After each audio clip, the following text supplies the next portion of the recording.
There is an extraordinarily strange psychological state that you have almost certainly experienced at least once in your life, yet you likely didn't know what to call it. It's that haunting moment when you wake up on a Monday morning in a city that never stops moving, a city like New York. You lie there in the dim, dusty light of your Brooklyn apartment, staring at a long list of tasks sitting abandoned on your desk, and you feel an invisible weight pressing down on your chest, as if the very air in the room has turned into cold, heavy stone. It isn't physical pain in the way we usually define it. It is something far more sinister, far more paralyzing. It is a total, crushing paralysis of the will. You know, with absolute intellectual clarity that you need to get up.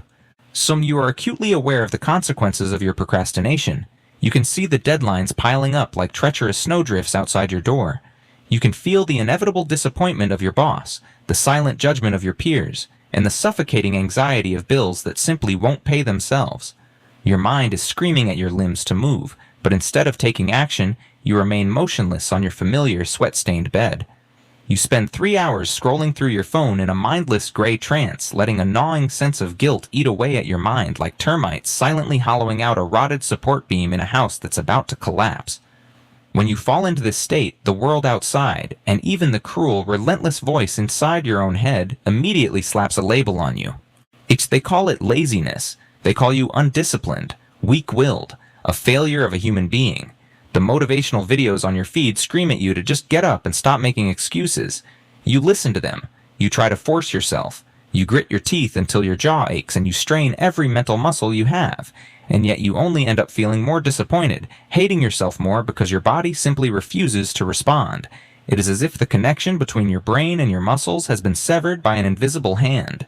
But what if the very thing you're fighting isn't a lack of character, but a desperate act of biological sabotage? From the perspective of neuroscience, what is happening in your head at that moment has absolutely nothing to do with laziness.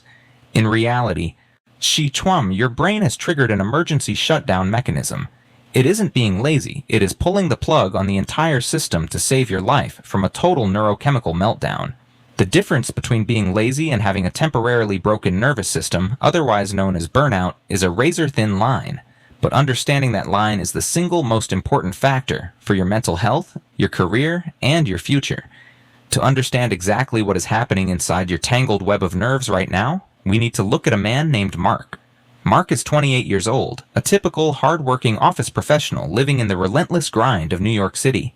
He is currently standing at the red line of neurological exhaustion, but he mistakenly believes he is just becoming useless. Let us perform a deep-tissue psychological autopsy on Mark's mind, because within his struggle lies the secret code that your brain uses to decide when you finally had enough. Look at Mark on a Tuesday afternoon in his Manhattan office. Around him, the office is a frantic hive of activity. Colleagues are debating fiercely in glass-walled conference rooms. The printer is whirring like a jet engine, and the rhythmic drumbeat of mouse clicks fills the air. Mark is sitting at his desk, typing, occasionally nodding to his manager.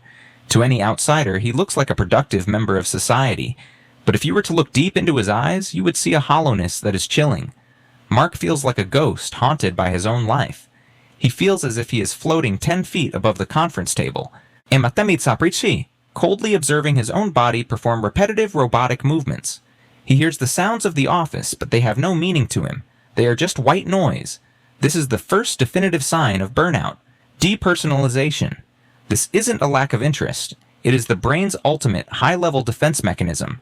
Imagine your brain as a massive, nuclear-powered ship, and the prefrontal cortex, the sophisticated area right behind your forehead, is the rational captain at the helm. This captain is responsible for your logic, your focus, and your social engagement. When the ship enters a storm of stress, skyrocketing NYC rent, toxic politics, 80-hour work weeks that lasts for too many months, the captain realizes that if he continues to let the crew feel the full, agonizing force of every violent wave, the entire electrical system of the ship will be permanently damaged. But how does the captain choose between keeping the ship moving and letting the engine explode?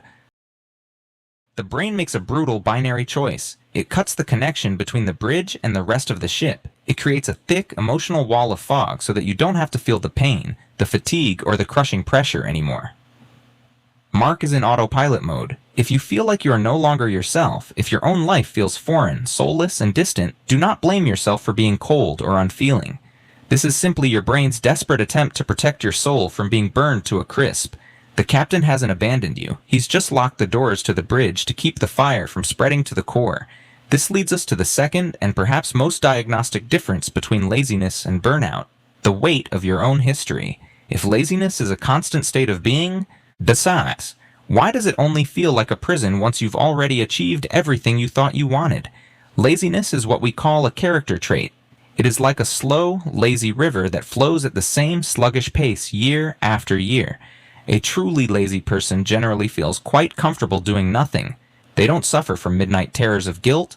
They don't stay up at night crying about their lack of productivity. They simply accept their ease as a fundamental part of who they are. But Mark is fundamentally different. 2 years ago, Mark was the golden boy of the office. He was the one who came up with the boldest ideas, the one who was the last to leave the building at night with a burning passion. Mark loved the feeling of success. He thrived on the electric pace of New York. So what caused a burning star to turn into a dying ember? In the complex language of neuroscience, Mark has spent his dopamine baseline. Dopamine isn't just a feel-good chemical, it is the fundamental level of motivation in the brain. It is the fuel that makes you want to reach for things. When you force your body to work past its biological limits for long periods, the pleasure receptors in your brain literally shut down. They perform a process called receptor downregulation to prevent the system from burning out due to overstimulation. It is exactly like a power generator that is run completely out of fuel but is still being forced to light up an entire city. What is the inevitable result? The generator stops. It seizes up. Not because it's lazy, but because it has absolutely nothing left to give. If you were once an ambitious person but now find yourself feeling like a hollow shell, understand this. You haven't lost your identity. You are simply a marathon runner who has run too far without a single drop of water, and your body has finally demanded a mandatory stop. But what happens when even the things that used to give you water now taste like ash? This paralysis doesn't just stop at work. It begins to leak into the smallest corners of your soul, revealing the third sign: anhedonia. Mark used to have a burning passion for modifying old cars and playing his vintage Fender guitar. These were his oases, the places he went to recover after a stressful week. But lately, every time Mark looks at that guitar hanging on his wall, he doesn't feel joy. He feels a burden. The simple act of picking up the guitar has suddenly become mentally exhausting. Such as if he were solving a multivariable calculus problem while sleep-deprived. The very thing that used to save him now feels like just another item on a to-do list that he cannot finish. This is the loss of the ability to feel pleasure. A lazy person still enjoys fun. A lazy person will happily skip work to play video games for 12 hours because it feels good. But for someone suffering from burnout like Mark, even fun is tiring. Why does the brain do this? Because every activity requires neurological energy. When you're in a state of energy bankruptcy, your brain implements an extreme policy of austerity. It cuts the entire budget for luxuries like joy and passion to divert every remaining spark of energy to maintaining basic survival functions. Your brain is essentially under metabolic austerity. Every thought and movement requires adenosine triphosphate, ATP, the cellular currency of energy. In burnout, your mitochondria are struggling. You haven't stopped loving your hobbies. Mark hasn't become a boring person. It is just that his brain is in maximum power-saving mode, and in that mode, the vibrant colors of life are forced to turn into shades of gray to save the battery. But if the brain is trying to save energy, why does it suddenly have enough power to fuel a sudden, explosive rage? This brings us to the fourth sign, the one that causes the most social damage: the fragile fuse. Mark was always the gentle guy, but lately he has become more explosive than he ever thought possible. A simple Slack notification from his boss at 6 p.m. makes his blood boil. A kind question from his mother feels like a personal insult. Even the tiny sound of a spoon dropping on the floor can make Mark want to scream. Why do we become so irritable when we are exhausted? This is the amygdala hijack. Your amygdala is the panic guard of the brain. Its only job is to scream danger when it perceives a threat. In a healthy person, the prefrontal cortex keeps this guard in check, using logic to calm the situation. But in a burnt-out person, that control center is paralyzed by fatigue. The panic guard takes full control of the ship. Because there is no energy left to analyze whether a problem is small or large, Mark's brain perceives every stimulus as a direct, violent attack on his survival. You aren't mean, and Mark isn't disrespectful. You are simply a soldier who has been in the trenches for too long without relief. You are severely wounded, and when an unhealed wound is touched, even by a feather, the only natural reflex is to roar in self-defense. This is the cry of a nervous system that can't take one more ounce of pressure. Yet the most disturbing part isn't the rage you show the world. It's the quiet decay you hide within your own four walls. The fifth sign is the one that Mark hides from everyone. The total collapse of self-care. If you were to walk into Mark's apartment right now, you would see a mountain of dirty dishes in the sink. Clothes are strewn across the floor. The trash hasn't been taken out in a week, and Mark himself hasn't showered in 3 days.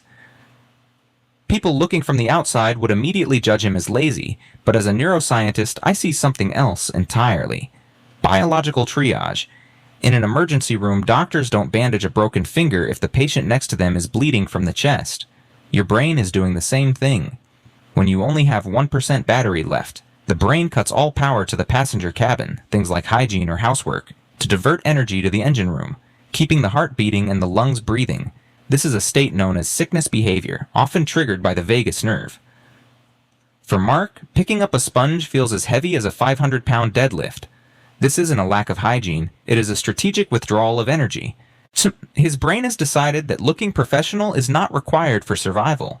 But what if I told you that while your brain is trying to save your body, it is actually physically shrinking your mind?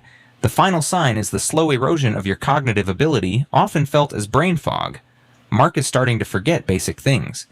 He loses his keys twice a day. He's missing appointments. His mind feels like it's filled with thick gray cotton. This is the result of chronic cortisol exposure.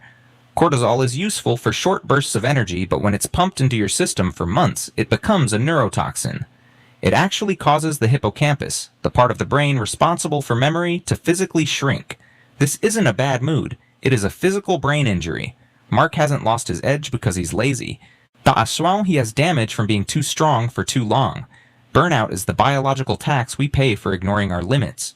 You cannot motivate your way out of a damaged hippocampus any more than you can hustle your way out of a broken leg. You are a biological organism that has gone into hibernation to survive a harsh internal winter.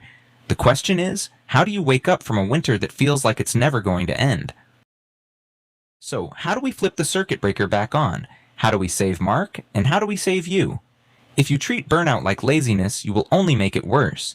If you tell a burnt-out person to work harder, you are essentially whipping a horse that has collapsed from exhaustion. It won't make the horse run. It will only kill the horse faster. The first, most difficult step to recovery isn't action. It is the absolute pardon. You must stop calling yourself lazy. When you insult yourself, your brain releases even more cortisol. You're trying to put out a fire by pouring gasoline on it. Mark's journey back didn't start with a new to-do list. It started when he allowed himself to not exist for a while. In neuroscience, we call this the path to neuroplasticity.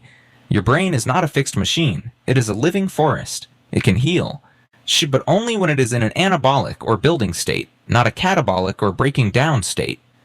To start this process, Mark had to distinguish between fake rest and passive rest. Mark used to lie in bed and scroll through social media for hours, thinking he was resting. But that is fake rest. His visual cortex and dopamine receptors were being bombarded with information and social comparison. To reboot the system, you must practice passive rest. This means minimizing cognitive bandwidth. It means staring at the clouds. It means a walk in a park without a podcast. It means lying in total silence, processing nothing. In these moments of boredom, the default mode network, DMN, in your brain can finally begin its work of defragmentation, cleaning out neural waste and repairing damaged cells. You cannot heal an overloaded brain by stuffing more entertainment into it. But once you've cleared the waste, how do you ensure the fire doesn't just start all over again? The answer lies in an identity shift. Mark's story isn't a story of failure. Burnout is not a punishment for the weak. It is the biological tax you pay for being too strong, for carrying too much, and for striving too hard for too long, without building a charging station for yourself. Your exhaustion today is the physical evidence of how much you have given to a world that never stops taking. So, the next time you wake up and your body feels like lead, please, do not call yourself lazy. Listen to the scream of your nervous system. Turn off your phone and close your eyes. And give yourself the one thing you've been denying yourself for years, the permission to simply exist. Your brain isn't broken permanently. It's just waiting for you to prove that it's finally safe to come back online. If this journey through Mark's mind helped lift that weight of guilt off your shoulders, understand that you are not alone in the dark. We are all just biological machines trying to find our way back to the light. Don't let anyone call your exhausted strength laziness. Protect your brain, because it is the only home you truly have. Now, for the sake of your soul, allow yourself to rest for a while. The world will still be there when you return, but you might finally be ready to face it as yourself again.